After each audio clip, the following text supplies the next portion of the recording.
U zhvillua sesioni i parë i dialogut për sigurinë dhe mbrojtjen në Shqipëri.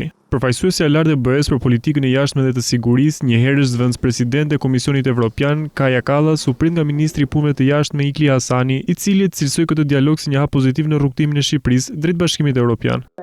Shqipëria po ndërmerr gjithnjë më shumë reforma që ndihmojnë atë të bëhet pjesë e Bashkimit Evropian. BE-ja ka ofruar 13 milion euro për Shqipërinë për të përmirësuar kapacitetet e forcave të armatosura, duke forcuar bashkëpunimin mes nesh. Nga ana tjetër, ministri Hasani e cilësoi këtë takim si një mundësi të vyer për të shkëmbyer ide dhe për të theksuar bashkëpunimin e suksesshëm e efikas mes BE-s dhe Shqipërisë në fushën e politikës së jashtme, sigurisë dhe mbrojtjes.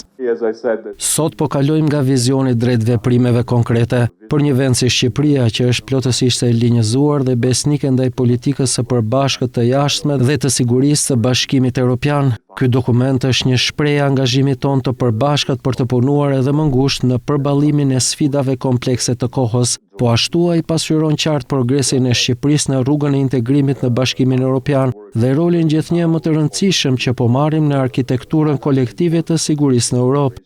Dialogu për Shqipërinë dhe mbrojtjen është i pari në një seri seanca që do të përcaktojnë se si Shqipëria dhe BE-ja do të punojnë së bashku për të adresuar sfidat e kohës, sfida që ka përcjell kufit kombëtar dhe kërkojnë zgjidhje kolektive.